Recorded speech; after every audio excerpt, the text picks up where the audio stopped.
আজিকালি এটা ডাঙৰ সমস্যা প্ৰায়ে দেখা গৈ আছে, হাৰ্ট এটেক, ব্ৰেইন ষ্ট্ৰোক। কোনোবাই জিম কৰি আছে, তাতে হাৰ্ট এটেক হৈছে।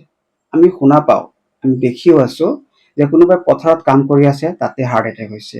বিয়া খাবলৈ গৈছে, তাতে হাৰ্ট এটেক হৈছে। অফিচত কাম কৰি আছে, তাতে হাৰ্ট এটেক হৈছে। পাইলটৰ হাৰ্ট এটেক হৈছে। গাড়ী চলাই আছে, ড্ৰাইভ কৰি আছে, তেতিয়াও হঠাৎ হাৰ্ট এটেক হৈছে। শুই থকা অৱস্থাতো হাৰ্ট এটেক হৈছে।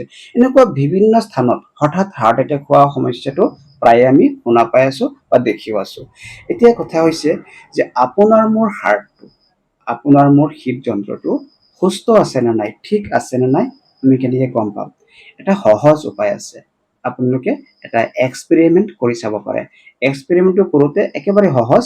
আপোনাৰ চিনাকি যদি কোনো ফাৰ্মাচী আছে বা ফাৰ্মাচিষ্ট আছে, আৰু যদি কোনোবা তেনেকুৱা প্ৰেছাৰ জুখিব পৰা ভাল মানুহ আছে, আপুনি তেখেতৰ ওচৰত গৈ পেলাই আপোনাৰ ব্লাড প্ৰেছাৰটো চেক কৰা। আপুনি কি কৰিব, ৰাতিপুৱা 10 বজাত আপোনাৰ ব্লাড প্ৰেছাৰটো চেক কৰাব।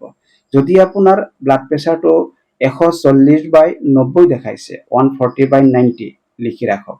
ঠিক সেইদিনাখনেই আকৌ আপুনি ঠিক ৰাতি 10 বজাত চেম টাইমত আকৌ আপুনি ব্লাড প্ৰেছাৰটো চেক কৰাব।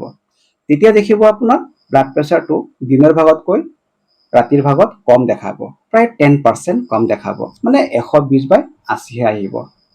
এতিয়া কথা হৈছে যে যদি আপোনাৰ ব্লাড প্ৰেছাৰ এনেকুৱা দেখাই আছে, আপোনাৰ হাৰ্টটো সুস্থ আছে। আৰু এইদৰে আমাৰ হাৰ্টটোৱে ৰিপিট ডেইলি এনেকুৱাই কৰি থাকে।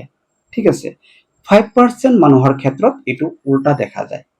5% মানুহৰ ৰাতিৰ প্ৰেছাৰটো বেছি দেখা যায়। তেতিয়াহ'লে সেই 5% মানুহৰ হাৰ্টটো সুস্থ নহয়, সমস্যা আছে, ৰিস্ক আছে।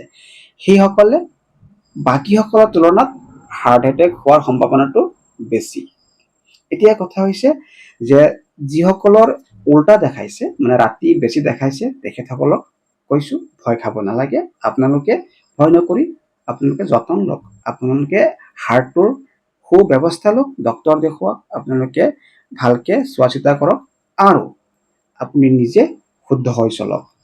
যিবিলাক বস্তু বেছিকে ইউজ কৰিলে হাৰ্ট বেয়া হয় বা অসুস্থ হয়, সেইবিলাক বস্তু আপোনালোকে ইউজ নকৰক, মানে ডক্তৰৰ পৰামৰ্শ লৈ আপুনি বাকীখিনি কাম কৰক।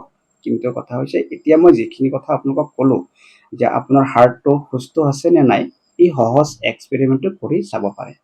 বন্ধু বান্ধৱীসকল, আশা কৰোঁ আজি মই যিখিনি কথা ক'লো আপোনালোকে বুজি পাইছে। যদি ভিডিঅ'টো চাই পেলাই ভাল লাগিছে, তেতিয়াহ'লে লাইক শ্বেয়াৰ কৰি উৎসাহ দিবলৈ নাপাহৰিব। সদায় পৰ্যাপ্ত পৰিমাণে পানী খাব। দৈনিক কমেও 1-1.5 ঘণ্টা ব্যায়াম কৰিব, ফিজিকেল এক্টিভিটি কৰিব। আকৌ লগ পাম নতুন ভিডিঅ'ত, নতুন টপিকছত। তেতিয়ালৈকে মোক আহিব দিয়ক। ধন্যবাদ।